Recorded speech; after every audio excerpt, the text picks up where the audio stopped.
చెప్తున్నాను, మీరు ఎంతమంది గమనించారో నాకు తెలియదు. కానీ ఈరోజు ఒక చక్కని స్త్రీని గురించి మాట్లాడడానికి మేము ముందుగా తీసుకుని వచ్చాను. ఆమె పేరు యెహోషాపాతు.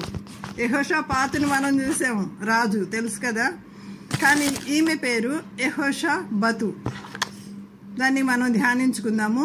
ఆమె గురించి ఇంట్రడక్షన్ చెప్తాను. ముందు వాక్యం చదువుకుందాం. 2వ దినవృత్తాంతాలు 22వ అధ్యాయము 10వ వచనము చదవండి. 2వ దినవృత్తాంతాలు 22:10.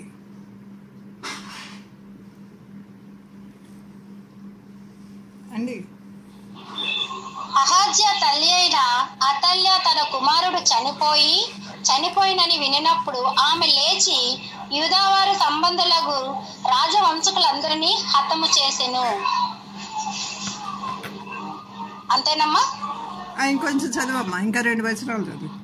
అయితే రాజునకు కుమారుడైన యెహోషాపాతు అహాజ్య కుమారుడైన యెహోషును హతులైన రాజకుమారుల నుండి దొంగిలించి అతని దాడిని ఒక పడకటింటిలో ఉంచెను. యెహోరాము రాజు కుమార్తెయును యెహోయదు అను యాజకుని భార్య అయిన యెహోషాపాతు అతల్యాకు కనబడకుండా అతన్ని దాచిపెట్టును కనుక ఆమె అతన్ని చంపలేకపోయెను. ఈ యెహోషాపాతు అహాజ్యకు సహోదరి. 6 సంవత్సరాలు తర్వాత కూడా చదవాలమ్మా. లాస్ట్ వరకు 6 సంవత్సరములు అతడు 6 సంవత్సరంలో అతడు వారితో కూడా దేవుని మందిరంలో దాచబడి ఉండెను.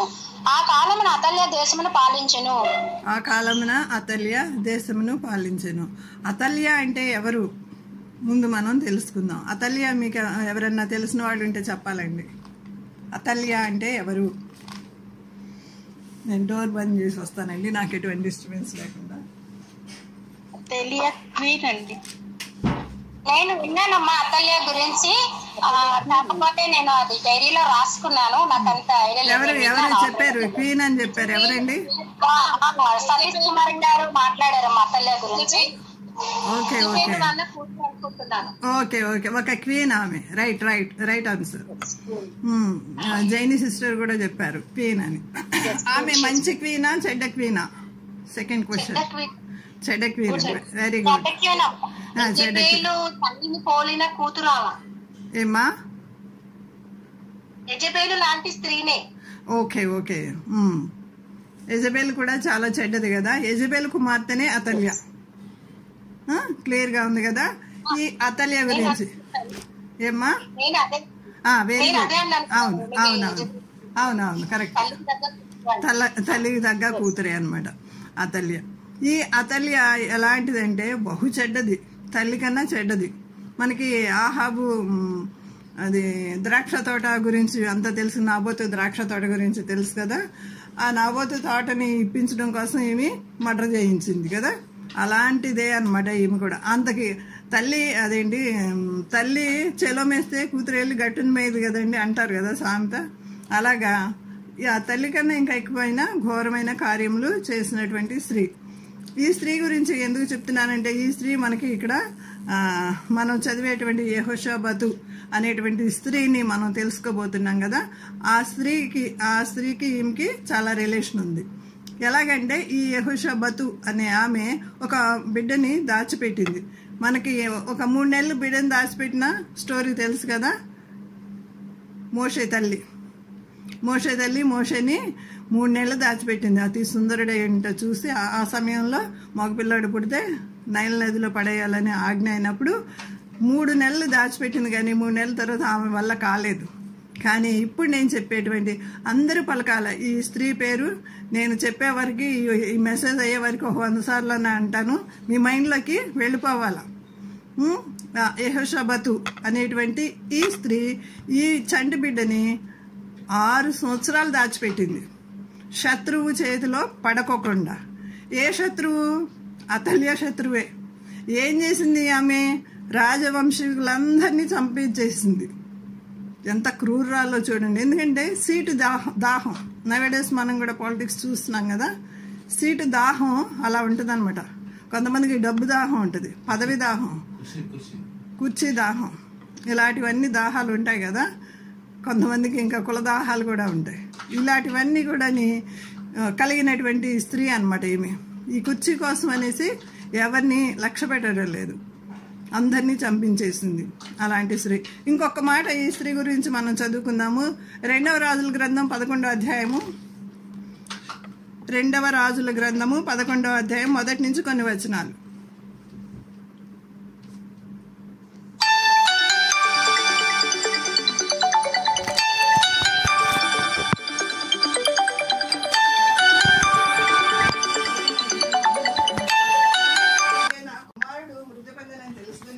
రాజకుమారులందరినీ నాశనము చేసెను. ఏం చేసిందండి? రాజకుమారులందరినీ నాశనము చేసెను. జాగ్రత్తగా వాక్యం వినాలని మిమ్మల్ని అందరినీ ప్రభువు పేరిట బ్రతులాడుచున్నాను. అహజ్యా తల్లి అయిన అతల్య తన కుమారుడు మృతి పొందినని తెలుసుకొని లేచి రాజకుమారులందరినీ నాశనం చేసెను. ఏం చేసింది? రాజకుమారులందరినీ ఎందుకు నాశనం చేసింది? తన కుమారుడు చనిపోయాడు యుద్ధంలోనే. ఎందుకంటే కుమారుడు కూడా దుర్మార్గంగా ప్రవర్తించేటట్లు నేర్పించినటువంటి స్త్రీ అనమాట. మనకి ఇంకొకటి న్యూ టెస్టిమెంట్లో కూడా ఇంకొక తల్లి కూతుళ్ళు కనిపిస్తారు. ఎవరండి వాళ్ళు? దుర్మార్గంగా ప్రవర్తించిన వాళ్ళు, బహు ఘోరమైన స్థితి కలిగిన వాళ్ళు. న్యూ టెస్టిమెంట్లో రెస్పాండ్ అవ్వాలి, లేకపోతే వాక్యం చెప్పడానికి ఇంట్రెస్ట్ ఉండదు. అంటే క్రొత్త నిబంధన గ్రంథంలో మనకు 2 తల్లి కూతుళ్ళు కనిపిస్తారు. ఎవరండి వాళ్ళు? చెడ్డవాళ్ళు. చెప్పాలా? వాక్యం వింటున్నారా అందరూ? ఫోన్లు పక్కన.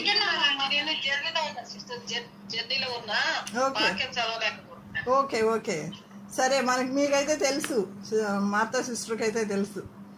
హెరోదియా కుమార్తె నాట్యమాడి మన యోహాను తలల్ని తీసుకొచ్చి ఇమ్మంటారు. వారు కూడా చెడ్డ అమ్మ కూతుళ్ళు. ఇక్కడ అమ్మ కూతుళ్ళు బహు చెడ్డవారు, అందుకనే వాళ్ళని ఎగ్జాంపుల్ తీసుకొస్తున్నాను అనమాట. సో అలాంటి వాళ్ళు మన సమాజంలో ఉన్నారనమాట, ఇంకానే ఉన్నారు. కానీ మనం ఎలా ఉన్నాం ఒకసారి మనం పరిశీలన చేసుకుందాం. అంతకన్నా ముందుగా మరి ఒక సంఘటన 2008లో బాంబేలో జరిగినటువంటి సంఘటన నేను మీకు జ్ఞాపకం చేస్తాను. బాంబేలో కొంతకాలం మేము ఉండొచ్చాము, అందుకని ఏ సిటీ వార్తలైనా కొంచెం హైలైట్స్ ఉంటే కనుక బహు జాగ్రత్తగా ఆ న్యూస్ వింటూ ఉంటాను అనమాట. అక్కడ బాంబేలో మన యూదులు ఏమయ్యారండి? ఆయా దేశాలకి చెదరపడ్డారు కదా. అప్పుడు ఇజ్రాయలైట్స్ కానీ యూదులు కానీ ఆయా దేశాలకి చెదరపడ్డారు. శత్రువు సమూహం వచ్చేసి వాళ్ళని కొల్లగొట్టుకుని తీసుకుని వెళ్ళిపోయినప్పుడు ఆయా స్థలాలకు కొంతమంది చెదరగొట్టిపోయినప్పుడు మన ఇండియాకి కూడా కొంతమంది వచ్చి ఉంటారు. అలాగే ఉన్నవాళ్ళు బాంబేలో ఒక స్థలంలో ఉన్నారన్నమాట. వాళ్ళని టార్గెట్ చేసుకుని ఆటంకవాదులు వాళ్ళందరినీ యూదులను చంపేయాలని హిట్లర్ కాలంలో కూడా కొన్ని లక్షల మందిని యూదుల్ని చంపేశాడు. అంటే యూదులు శేషం ఉండకూడదు, ఎందుకంటే వాళ్ళు చాలా జ్ఞానవంతులు.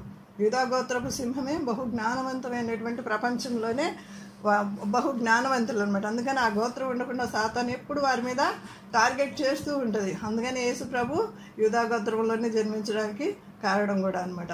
వారిని టార్గెట్ చేసుకుని శత్రు సమూహము అక్కడ తాజ్ హోటల్ అంటే పెద్ద హోటల్, 5 స్టార్ హోటల్ అనమాట.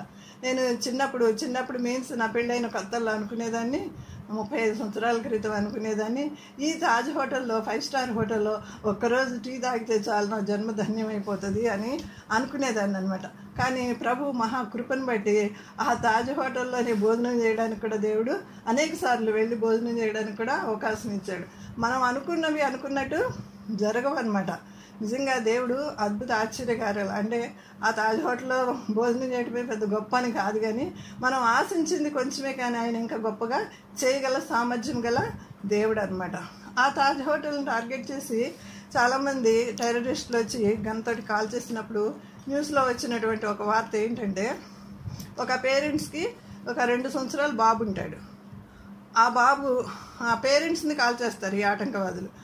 ఆ గెస్ట్ హౌస్లో హోటల్లో వాళ్ళు 2 రూములు తీసుకుంటారు. ఒకటేమో భార్యాభర్తలు ఒక రూమ్ ఉంటుంది, ఈ చిన్న బాబుతోటి ఆయాని ఉంచి ఇంకొక రూమ్ ఉంటుంది అనమాట. అయితే ఈ భార్యాభర్తలు ఇద్దరు చనిపోయినప్పుడు యూదులు అనమాట వీరు. ఆ చిన్నబాబు వచ్చి వాళ్ళ మమ్మీ డాడీ దగ్గర అలాగా అచేతనంగా చూస్తూ నిలబడిపోతాడు. 1 year 2 years బాబు అంటే కొంచెం తెలుస్తుంది కదా, అలా నిలబడిపోయి చూస్తూ ఉంటారు. చూస్తూ ఉన్నప్పుడు అప్పుడు బొంబార్డింగ్ అంటే బాంబులు వేసేసి మొత్తం మ్యాష్ చేసేస్తున్నారు. గన్నులు నిర్విరామంగా గన్నులు షూటింగ్ జరుగుతూనే ఉంది. పక్కనే ఆయా పరిగెట్టుకుంటా బాబుని తీసుకుని వచ్చి గన్నలకి భయపడలేదు, శత్రువులకి భయపడలేదు, టెర్రరిస్టులకి భయపడలేదు. అమాంతంగా వచ్చేసి బాబుని అలాగా కౌగిట్లో తీసుకుని ఆ బాంబులు పడుతున్నప్పటికీ ఇంకా పరుగు వెళ్ళిపోయింది. ఇదంతా న్యూస్లో ఆ టైంలో చూసాం. ఎంతమంది గుర్తుందో లేదో నాకు తెలియదు. కానీ ఆ బాబుని అంత చక్కగా రక్షించిన ఆమెకి దేశాలు అందరూ అవార్డులు ఇచ్చారు. సొంత కూతుర్నే నైవేడేస్ ఆ తల్లి అని చూస్తున్నాం కదా, సొంత బిడ్డల్నే నరికేయాలని చూస్తుంది కదా. కానీ నవేడేస్ జరిగినటువంటి సంఘటన ఆ బిడ్డని ఆ యొక్క ఆయా ఎంత సంరక్షించిందంటే చాలామంది, మన మోడీ గారు కూడా ఆమెకి ఎంతో కృతజ్ఞతలు చెప్పి ఏదో అవార్డు కూడా ఇచ్చారనమాట. అయితే ఆమెని ఏం చేశారంటే ఈ ఇజ్రాయెల్ కంట్రీ వాళ్ళు చూసి మా దేశం పిల్లవాడు సో మేమే పెంచుతాము, అతనికి కావాల్సినవన్నీ కూడా, అతను ఎంత హైయర్ స్టడీకి వెళ్తే అక్కడ వారికి అన్నీ కూడా మేమే సంరక్షించుకుంటాం, ఈ బిడ్డని మాకు ఇచ్చేసేయండి అని అంటే మరి ఇక్కడ వాళ్ళు అట్లాగా డీల్ కుదుర్చుకుని ఇచ్చేసారనమాట. మరి ఆ బిడ్డని ఎవరు చూసుకుంటారు? ఈమె ఇండియన్, ఈ ఆయా ఇండియన్ అనమాట. ఆ ఆయా చెప్పింది కదా, నేను చూసుకుంటాను, నేను వెళ్ళిపోతాను నా బాబు దగ్గరికి అని. ప్రాణాలే తెగించింది కదండి, బాంబులకు భయపడలేదు కదా, శత్రువులకు భయపడలేదు కదా. ఈ బిడ్డను కాపాడడానికి నేను నా దేశాన్ని, నా బిడ్డల్ని కూడా వదిలిపెట్టి నేను వెళ్తాను అని ఆమె త్యాగం చేసి ఆ దేశానికి వెళ్ళిపోయింది. ఆ బిడ్డ ఇప్పుడు ఇంత చక్కగా 8-10 సంవత్సరాల పిల్లాడిలాగా కనిపిస్తున్నాడు అనమాట. నేను చూశాను, మొన్న ఈ మధ్య న్యూస్లో చూశాను, యూట్యూబ్లో ఉంటాయి కదా, అన్నీ చూశాను అనమాట. అలాగా మరి ఆ దేశం వాళ్ళు ఏం చేస్తారు, ఈ దేశానికి ఆమె ఎప్పుడైనా సరే తన పిల్లల్ని చూసుకోవడానికి కానీ, తన పేరెంట్స్ని ఇంకెవరైనా బంధుమిత్రులను చూసుకోవడానికి రావడానికి ఎప్పుడైనా తనకి వీసా ఫ్రీ ఇచ్చేస్తారు. అలాంటి అవకాశాన్ని కూడా ఇచ్చారు. ఆ బిడ్డను ఆమె చాలా సంరక్షణగా మరి చక్కగా పెంచుతుంది అనమాట. అలాంటి తల్లులు కూడా ఉన్నటువంటి సమయం అనమాట ఇది. మరి ఇలాంటి ఆ తల్లి ఏం చేసిందంటే, నేను ఈరోజు చెప్పబోయే స్టోరీ ఏంటంటే యెహోషాబతు. అతల్య సవతి తల్లి అనమాట. అతల్య ఏమవుతుందంటే యెహోషాబతుకి సవతి తల్లుల గురించి అసలే ఈమె చెడ్డది. ఇంకా సవతి బిడ్డ అంటే ఇంకెలా చూసుంటుంది, బహు భయంకరంగా ఈమెని ట్రీట్ చేస్తుంటుంది అనమాట. అలాంటి పరిస్థితుల్లో కూడా దేవుడు ఈమెను ఏ విధంగా కాపాడాడు, ఈమె ఈ చంటి బిడ్డని ఏ విధంగా కాపాడింది, ఈ స్టోరీ మీకు కనువిప్పు కలగాలని, మనందరికీ కనువిప్పు కలగాలని దేవుని వాక్యం తెలియజేస్తుంది అనమాట. అయితే ఈమె భక్తి కలిగిన స్త్రీ. 5 పాయింట్లు నేను చెప్తాను. ఈమె ఎలాంటిదండి, దైవలేఖనములు ఎరిగినటువంటి స్త్రీ, భక్తి కలిగినటువంటి స్త్రీ, ధైర్య సాహసాలు కలిగినటువంటి స్త్రీ, తర్వాత క్లిష్ట పరిస్థితుల్ని కూడా అధిగమించిన స్త్రీ, యుక్తి గల స్త్రీ అని కూడా మనం చెప్పుకోవచ్చు అనమాట. ఇవన్నీ పాయింట్స్ చెప్తూ వెళ్ళినప్పుడు నేను ముందు ఒక మాట, దేవుడు ఒక్కొక్కరిని ఒక్కొక్క సమయంలో నన్ను కూడా ఆయా సమయాల్లో ఆయా స్థలాల్లో పెట్టి ఉన్నారు. మరి నేను కూడా దేవుని కొరకు ఎలా వాడబడుతున్నామో ఒకసారి మనం గమనించుకుందాం. మన జీవితం ఊరికినే వచ్చింది కాదండి. ఆయన విలువ పెట్టి కొనబడిన వారు మనం. ఆయన రక్తం అనేటువంటి ఆ క్రయధనము చెల్లించారు మన కోసం, విలువ పెట్టి కొనబడిన వారు. మీరు నేను కూడా భక్తి చేస్తున్నామంటే మామూలు అందరూ భక్తి చేసినట్లు చేయకూడదండి, 100% సంపూర్ణంగా చేయాలి. ఈ యెహోషాబతు అనేటువంటి పేరుకి అర్థం ఏంటంటే సంపూర్ణత, సంపూర్ణము. ఈమె నిజంగా సంపూర్ణంగా జీవించింది. ఈమె రాజకుమార్తె. ఈమె రాజకుమార్తె, రాజవంశంలో ఉన్న ఆమె దేనికి కూడా భయపడలేదు. మళ్ళీ ఇంకొకటి ఆశ్చర్యకరమైన విషయం ఏంటంటే ఈమె ఒక యాజకుని మ్యారేజ్ చేసుకుంది. అసలు ఇప్పుడు నవేడేస్ మనం చూస్తే మ్యారేజెస్ అయ్యే పిల్లల గురించి కానీ అందరం ఆలోచించేది కట్న కానుకలు, మన స్థాయికి సరిపోతారా, మంచి జాబ్ ఉంది, ఇవే కదండి చూస్తాము. ఇంకొకటి ఏబిసిడీలు కూడా వస్తూ ఉంటాయి. ఆమె అది చూడలేదు. యాజక వంశంలో అంటే ఆమె ఎంత తగ్గించుకుందంటే చూడండి. యాజకులంటే ఆ రోజులు, ఇప్పుడంటే వాడు పాస్టర్ కూతుర్ని వెళ్ళి రాజకుమార్తెని పెళ్లి చేసుకుందామంటే ఉరిశిక్ష వేస్తారు బహుశా ఈ సమాజం అయితే. అంతవరకు ఎందుకండి, వేరే క్యాస్ట్ వాళ్ళని పెళ్లి చేసుకున్నారండి, చంపేసిన వాళ్ళు స్టోరీస్ మనం ప్రతిదినం న్యూస్లో వింటూనే ఉన్నాం. ఈమె ఒక యాజకుని మ్యారేజ్ చేస్తుంది. ఇటు యాజక సంబంధమైనటువంటి దైవ లక్షణాలన్నీ ఉన్నాయి. తర్వాత రాజవంశంలో పెరిగినటువంటి ఆ యొక్క దైవ లక్షణాలన్నీ కూడా కలిగి ఉన్నటువంటి స్త్రీ అన్నమాట ఈమె. దేవుడు ఒక్కొక్కరిని ఒక్కొక్క స్థానంలో సరి అయిన వ్యక్తి సరి అయిన సమయము సరి అయిన స్థానంలో ఉంచుతారు. ఒకసారి మరలా రిపీట్ చేస్తున్నాను. సరి అయిన వ్యక్తి సరి అయిన సమయంలో సరి అయిన స్థానంలో దేవుడు ఉంచుతారు అనమాట. మనము నీవు నేను కూడా సరి అయిన వ్యక్తి అని దేవుని దృష్టిలో ఉంటున్నాము. మనల్ని సరి అయిన స్థానంలోనే దేవుడు పెట్టాడు, కానీ మనం వాడబడేటువంటి విధానం వేరువేరుగా ఉంటుందన్నమాట. సరి అయిన వ్యక్తి సరి అయిన స్థానం సరి అయిన స్థలము కూడా. అలాగా ఉన్నటువంటి వ్యక్తుల్ని నేను కొంతమందిని జ్ఞాపకం చేస్తాను. మళ్ళీ క్విజ్ క్వశ్చన్స్ అడుగుతున్నానని ఏమనుకోవద్దు. మరి ఎస్తేర్ని కూడా సమయానికి దేవుడు అక్కడ పెట్టాడు కదండి, ఆ యూదా వంశాన్ని అందరినీ రక్షించడానికి. అసలు ఈమె ఏం చేసింది, అతల్య ఏం చేసింది, యూదా వారందరినీ సంహరించాలని పన్నాగం పన్నింది. యేసుప్రభుని రానివ్వకుండా సాతాను మొదటి నుంచి ఆది సర్పం ఫైట్ చేస్తూనే ఉంది. మొదట ఎక్కడ దూరింది, చాలామంది హృదయాల్లో దూరి పనిచేస్తూనే ఉంది. మోషే పుట్టిన సమయంలో కూడా అక్కడ పనిచేసింది సాతాను. 10 సంవత్సరం మగపిల్లాడు పుడితే కనుక నదిలో పడేయాలని అక్కడ పనిచేసింది. హేరోదు యేసుప్రభు పుట్టిన తర్వాత కూడా హేరోదు సమయంలో కూడా 2 సంవత్సరాల పిల్లల్ని చంపేయమనేసి అక్కడ హేరోదు హృదయంలోనూ దూరింది. ఇక్కడ అతల్య హృదయంలో కూడా దూరి యూదా వారందరినీ నాశనం చేయాలని చూసింది. తర్వాత ఇలాగా మనం చెప్పుకుంటూ పోతే చాలామంది ఉన్నారు. ఈ విధంగా యూదా వంశాన్ని లేకోకుండా చేయాలనేసి సాతానుడు మొదటి నుంచి కూడా శరీరానికి ఆత్మకి ఎప్పుడు సంఘటనే, ఎప్పుడు పోరాటమే. శరీరం ఏమంటది, పర్వాలేదులే నిద్రపో అంటది. ఆత్మ ఏమంటది, లేచి ప్రార్థన చేయి నీ వారందరినీ రక్షించుకో అని చెప్తూ ఉంటుందన్నమాట. కాబట్టి నీవు నేను ఎవరి స్వరం వింటున్నాం? మార్నింగ్ లేచిన దగ్గర నుంచి మనం దేన్ని ఎక్కువగా చూస్తామో, దేనికి టైం ఎక్కువగా మనం కేటాయిస్తామో అదే మనకి విగ్రహం అయింది. ఆ విగ్రహాలని మనం తీసేసుకుందాం. ఈమె ఏం చేసిందంటే ఇంకొక మాట ఎస్తేరు కూడా సరి అయిన సమయానికి కూడా ఉంది కదా. ఇంకా చెప్పాలంటే మిరియం కూడా సరి అయిన సమయానికి సరి అయిన వ్యక్తిని దేవుడు ఎన్నుకున్నాడు. మోషేని మరి రాజకుమార్తె దగ్గరికి చేర్చడానికి చక్కని ప్లాన్ చేసింది కదా మిరియాము.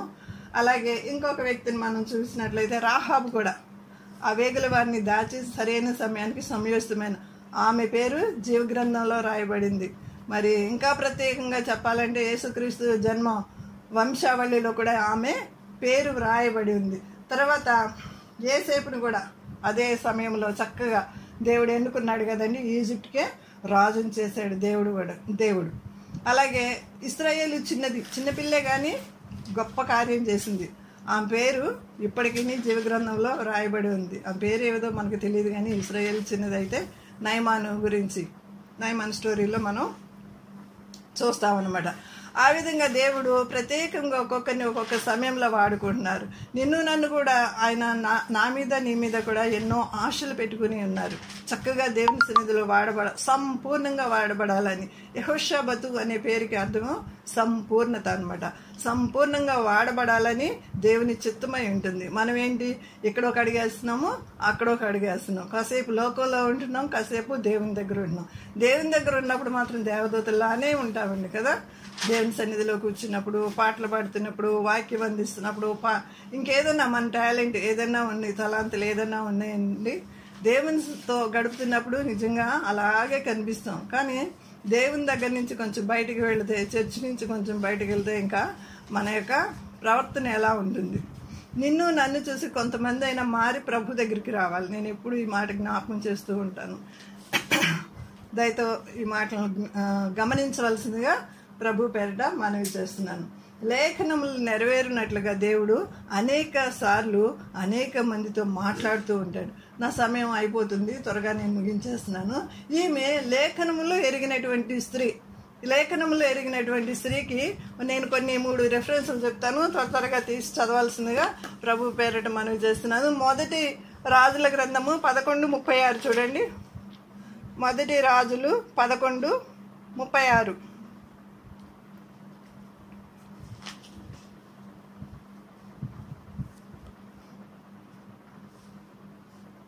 మొదటి రాజుల గ్రంథం 11:36. నా నామమును అక్కడ ఉంచుటకు నేను కోరుకున్న పట్టణమైన యెరూషలేములో నా ఎదుట ఒక దీపము నా సేవకుడైన దావీదునకు ఎల్లప్పుడూ ఉండునట్లు అతని కుమారునికి ఒక గోత్రము ఇచ్చెదను. ఎవరన్నా తీసి చదవగలరా ఈ మాటలు?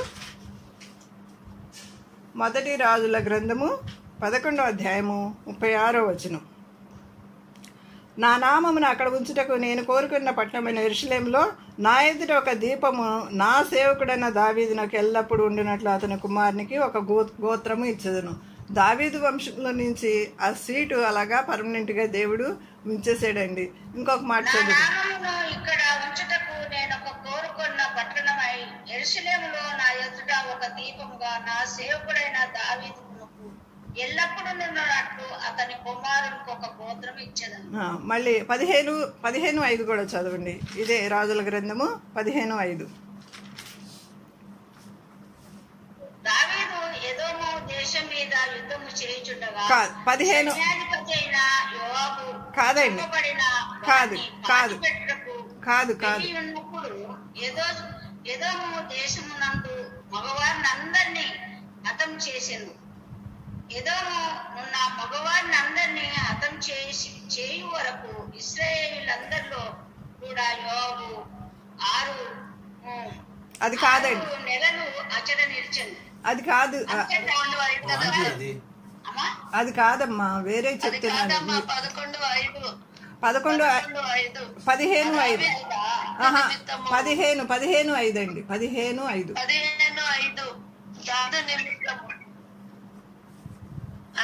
దావీదు నిమిత్తము అతని తరువాత అతని కుమారుని నిలుపుటకును యెరూషలేమును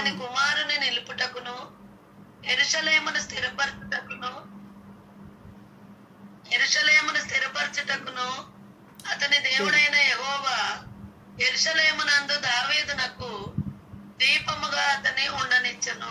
చాలు సిస్టర్, థ్యాంక్ యూ. ఇక్కడ ఏమంటున్నాడంటే దావీదు నిమిత్తము అతని తర్వాత అతని కుమారుని నిలుపుటకు. ఇందాక కూడా అదే చదివాం కదా.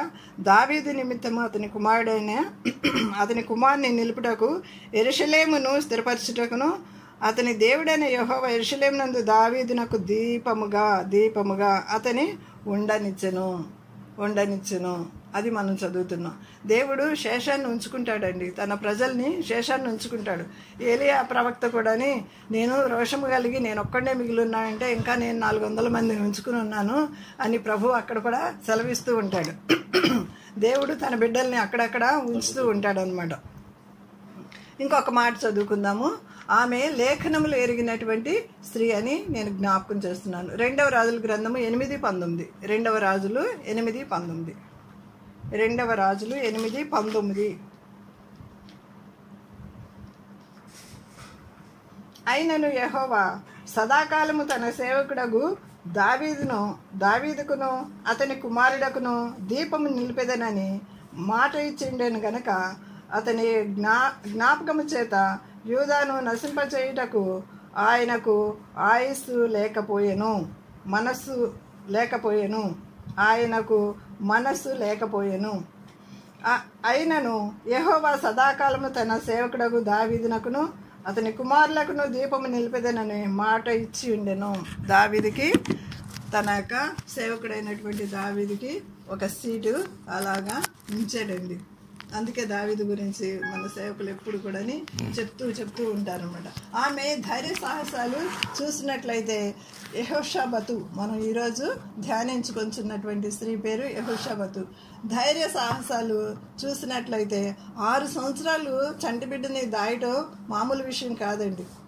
ఎంత చక్కగా దేవుని మందిరంలోనే ఒక దాదిని కూడా ఏర్పాటు చేసి అతని దాదిని కూడా ఏర్పాటు చేసి ఆ బిడ్డకి దాదిని కూడా ఏర్పాటు చేసి మందిరంలోనే పెంచారన్నమాట. ఈ భార్యాభర్తలు ఎంత గ్రేట్ పీపుల్ అండి, నిజంగా ఛాలెంజ్ పీపుల్ అనమాట. వీళ్ళు ఒక ఛాలెంజ్గా తీసుకున్నారనమాట ఈ యొక్క ఇష్యూని. So great people. ఆ పిల్లాడిని ఏం చేశారంటే తర్వాత 6 సంవత్సరాలు దాచిపెట్టిన తర్వాత 1 year 2 years ఉన్న బాబుని తీసుకుని వెళ్ళి దాచిపెట్టిన తర్వాత ఈ అతల్య భార్యని పడకుండా దాచిపెట్టిన తర్వాత కింగ్ని చేస్తారండి. ఎంత గొప్ప ఆధిక్యత కదా. దేవుని చిత్తమైతే ఆ కింగ్ని అయినటువంటి ఆ విషయాలన్నీ కూడా తర్వాత మరలా సెకండ్ పార్ట్ మీకు తర్వాత చెప్తాను. సమయం అయిపోయింది, నా సమయం అయిపోయింది. క్లిష్ట పరిస్థితుల్ని యుక్తముగా ఎదిరించినటువంటి స్త్రీ. ఒకటి, జ్ఞానము కలిగినటువంటి స్త్రీ. యెహోవా యందు భయభక్తులే జ్ఞానం. మనకు తెలుసు కదండి, ఎప్పుడు సామెతలు 31-30 వచనం చదువుతాం. దేవుని యందు భయభక్తులు కలిగినటువంటి స్త్రీ కొనియాడబడుతుంది. అటు విధంగా ఉన్నటువంటి స్త్రీ తను జ్ఞానము కలిగినటువంటి స్త్రీ. ఈమె జ్ఞానము కలిగి తన నోరు తెరిచింది. సమయం వచ్చినప్పుడు తీసుకెళ్ళి రాజుని చేసేసింది. 7 సంవత్సరాలు ఇంత చిన్న వయసు ఉన్నటువంటి రాజు ఇంకెక్కడ ప్రపంచంలో మనం ఎక్కడ చూడవండి. 7 సంవత్సరాలకి రాజు చేసి ఈ భార్యాభర్తలు వీళ్ళ ఆజ్ఞానుసారంగా వీళ్ళు ఏ విధంగా దేవుని యందు భయభక్తులు కలిగి ఉన్నారో వీరి మాటలు చొప్పున అతను పనిచేశాడు. అప్పుడు దేశము నెమ్మదిగా ఉందని కూడా మనం తర్వాత వచనాల్లో మనం చదువుతాం. క్లిష్ట పరిస్థితుల్ని ఎదుర్కొన్నటువంటి స్త్రీల పేర్లు మనం ఇప్పుడు నేర్చుకుందాం. కొంతమంది క్లిష్ట పరిస్థితుల్ని బైబిల్ గ్రంథంలో క్లిష్ట పరిస్థితుల్ని సునాయాసంగా ఎదుర్కొన్నటువంటి స్త్రీలు మీకు ఎవరన్నా గుర్తుకొస్తే చెప్పండి, లేకపోతే నేను చెప్తాను. దెబోరా తెలుసు కదండి, దెబోరా. ఇక్కడ కరెంట్ పోయింది, మీకు మరి వినిపిస్తుందో లేదో నా వాయిస్? వినిపిస్తుందండి?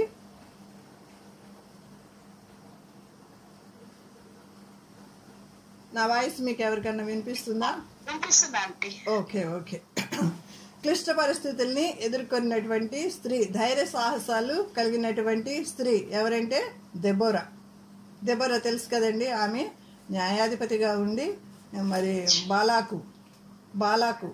బాలాకు తనతోటి రమ్మని బలవంతం చేసినప్పుడు మరి పేరు నాకే వస్తుంది, మరి విజయం నీకు రాదు అని అంటే సరే పర్వాలేదు, అయినా సరే మీరు రావాలని అనేసి వెంటబెట్టి ఒక లేడీని వెంటబెట్టుకుని తీసుకుని వెళ్తాడు. దెబోరా స్త్రీ బహు ధైర్యం కలిగిన స్త్రీ. ఇంకొక స్త్రీని మీరు ఎవరన్నా చెప్పగలరా? ధైర్య సాహసాలు కలిగినట్టు స్త్రీ ఎవరండి?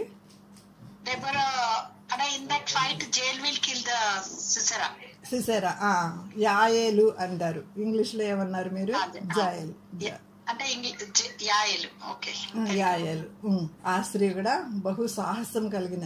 తెబేసు స్త్రీ అని ఇంకొక ఆమె తిరగటి రాటితోటి ఒక శత్రువుని చంపేస్తుందండి. తెబేసు స్త్రీ అబీమెలెకు రాజుని చంపేస్తుంది. తిరుగటి రాయి అతని తల మీద వేసి తగిన సమయానికి తగిన స్థానంలో దేవుడు మన ప్రతి ఒక్కరిని పెట్టారండి. తగిన సమయంలో మనం జ్ఞాపకం చేసుకుందాం. ఆ స్త్రీ ఆ విధంగా తెగించి చేసింది అనమాట, తన ప్రాణాన్ని తెగించి చేసింది. పౌలు ఇంకొక మాట చెప్తారు అకుల ప్రిస్కిల్ల గురించి, ఇంకా కొంతమంది స్త్రీల గురించి, వాళ్ళు ప్రాణానికి తెగించిన సేవలో సహాయం చేశారని చెప్తారు. మరి అలాంటి స్త్రీలను మనము బైబిల్ గ్రంథంలో కనుగొంటున్నాం. మరి మీరు నేను ఏ విధంగా ఉన్నామో, ఎటువంటి స్త్రీగా ఉన్నామో, ఘనత వహించిన స్త్రీలాగా ఉన్నాము, జ్ఞానము కలిగినటువంటి స్త్రీలాగా ఉన్నాము, ధైర్య సాహసాలు కలిగినటువంటి స్త్రీలాగా ఉన్నాము, క్లిష్ట పరిస్థితులను సునాయాసంగా ఎదుర్కొన్నటువంటి స్త్రీలాగా ఉన్నాము. ఒకసారి జ్ఞాపకం చేసుకుందాం. దేవుడి చిన్న వాక్యాన్ని దీవించి ఆశీర్వదించును గాక.